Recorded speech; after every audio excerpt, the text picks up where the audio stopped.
Olá, eu vou te mostrar porque nós fizemos uma recomendação de compra de Bitcoin agora há pouco. Vamos lá?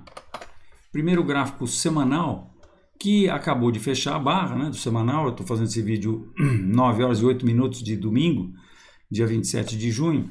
Então, o que aconteceu foi que nós tínhamos uma bandeira de baixa, mas o mercado acabou fechando com uma barra nessa semana que de certa maneira descaracteriza essa bandeira de baixa aqui e me faz crer que o mercado está respeitando essa reta de suporte.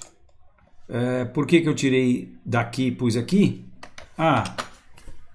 Basicamente porque a reta é minha, eu faço o que eu quero com ela, tá certo? Mas a verdade é que as retas de tendência são maleáveis, né? Principalmente quando você ainda não tem mais de 3 pontos nela. E a ideia é que o último ponto, ou mais próximo, seja o mais importante, porque ele está mais fresquinho na cabeça dos participantes do mercado. Então você vai adequando essa reta a os novos pontos, né? Então é o que basicamente eu fiz agora. E como nós temos aqui uma sombra muito grande e depois nós temos uma outra sombra aqui, eu acho que é bastante razoável você colocar ela aqui. Agora veja só, se eu ponho aqui ou mais para baixo, olha aqui e veja que passando a reta onde ela deve passar, não muda muito, né? De qualquer maneira, isso aqui é apenas uma tentativa, né? É apenas algo que a gente pode dizer que tem um certo viés de alta. Por quê? Porque um candle desse, né, e ele fechando dessa maneira, ele fechou na verdade um pouquinho mais baixo. Eu tenho uma regulagem aqui no Terminal Enfoque que já está numa versão nova, mas a barra do semanal não estava fechando na hora certa, agora na versão nova já está. Então, que a hora certa é 9 horas de domingo, né? Estava fechando à meia-noite de domingo. Mas então, essa barra fecha um pouco mais, tem um corpo real um pouquinho maior, né? Porque quando a gente vê aqui no gráfico diário, a gente, então, eu preciso atualizar isso aqui também, a gente vê que ele está aí na máxima do dia, né? Acho que a barra semanal, na verdade, é essa aqui mesma, né? É um candle que a gente chama de martelo, né? E ele aconteceu justamente quando o mercado rompeu ele no intra-semana, né? Não é intraday, porque nós estamos vendo o gráfico semanal, então no intra-semana, que seria o gráfico diário, a gente vê que ele, nesse dia aqui, 1, 2, 3, 4, 5, 6, que foi acho que na terça-feira, terça, quarta, quinta, sexta, sábado, domingo, na terça-feira ele veio abaixo dos 30 mil e depois fechou acima, né? Então aqui no diário nós também tivemos um gráfico, um candle de reversão, que é um candle que também chama martelo, né? E depois ontem nós também tivemos um candle martelo, né? E então esse candle de hoje, que abre na mínima, fecha na máxima do dia, é um candle de força, sem dúvida nenhuma, né? E confirma a reversão que nós tivemos aqui nesse nível de suporte importante, que a gente chama de Bear Trap. O Bear Trap é muito importante porque, para quem estava comprado, porque logo abaixo de um nível importante de suporte, ou logo acima, melhor dizendo, existe um monte de ordens de compra, que são as ordens que estão lá por causa do suporte, não é? E por que ele é suporte? E por que existe um monte de ordens de compra nesse nível? Ora, muito simples, porque uma primeira vez o mercado bateu aqui e subiu pra caramba, né? Ele subiu 41%, depois ele bateu aqui de novo e subiu 31%. Depois ele bateu aqui de novo, subiu 31%. Então toda vez que o mercado chega nesse nível, ele sobe. As pessoas vão se acostumando, sabem que nesse nível o mercado tem tendência de subir. Então muitas pessoas compram, tá? Mas pense, por exemplo, no cara que vendeu nesse nível e viu os preços subindo, né? Esse cara, quando vai pro eu falava quando vai pro trabalho antigamente, né? Hoje em dia o cara não vai mais pro trabalho, né? Com a pandemia. Mas esse cara que vendeu e o preço subiu na cara dele, ele fica rezando lá para que o mercado volte. E quando o mercado volta eventualmente e tira o prejuízo, porque ele vendeu aqui, o mercado subiu, está com prejuízo. Se o mercado volta e chega naquele nível onde ele fez um péssimo negócio, ele tem tendência de ficar agradecido e liquidar a posição de venda dele, o que ele faz com uma compra. Nos mercados futuros, você pode imaginar também que o cara está entre Bitcoin e uma stablecoin. Me perguntaram qual que eu uso o Tether, porque eu não acho que tem risco no Tether. E acho que se tiver risco, ele vai começar a cair devagarinho, não vai ser um negócio que, bum, vai sumir de uma hora para outra, que já é um negócio enorme e isso não vai acontecer mais.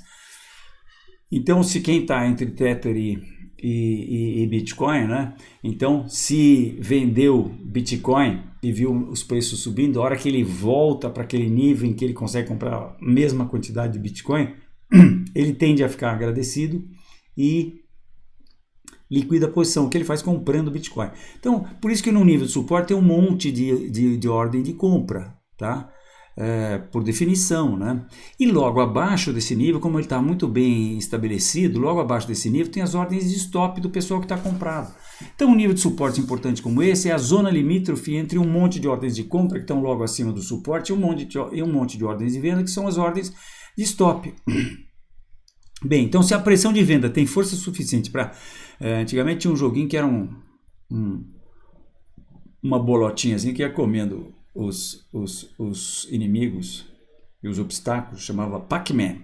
Então, se as ordens de venda vão lá e Pac-Man come todas as ordens, se vai fechando, né? Pressão de venda, entra um monte de ordens de venda, fechado nas ordens de compra, acaba as ordens de compra. Por quê? Porque a pressão de venda é maior do que a pressão de compra. Então, ela aí começa a vender mais baixo. A hora que começa a vender mais baixo, toca as ordens de stop que estão logo abaixo do suporte.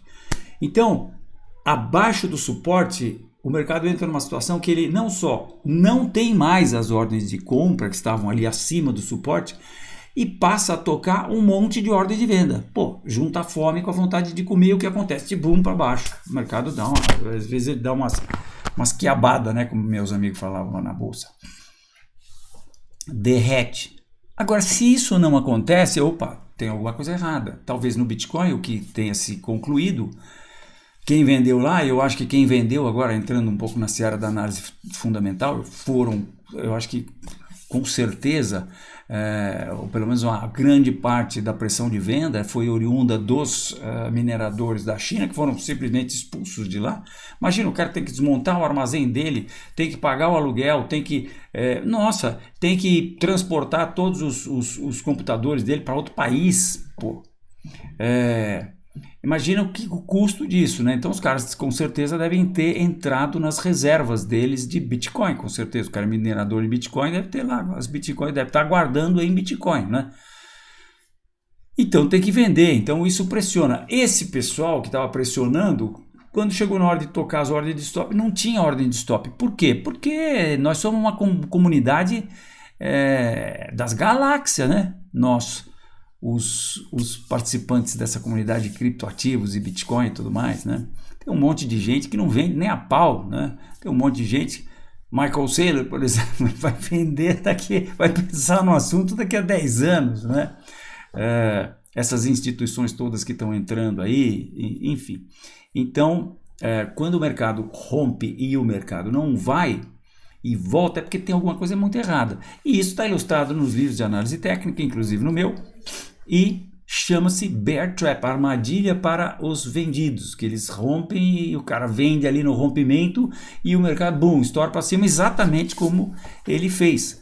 Só que ele fez isso, nós até comentamos, né, sobre isso, e depois ele, domingo, sábado, na sexta-feira, ele teve uma recaída, mas aí já segurou no sábado e hoje, domingo, ele faz um fechamento com essa com essa exuberância aqui, né? Se a gente for no gráfico de 1 hora, por outro lado, que na verdade foi o que motivou, até vou botar aqui, qual script está aqui, o que motivou a nossa compra, então a gente vê que nesse gráfico, essa queda que aconteceu basicamente na sexta-feira, né? Foi na sexta, hoje é 27, 26, 25, Essa queda que aconteceu na sexta-feira foi apenas para um pullback nessa retinha aqui. Essa retinha eu considero bastante, porque 1, 2, 3 pontos, e depois o mercado botou mais um ponto por cima dela e um outro ponto ainda, né?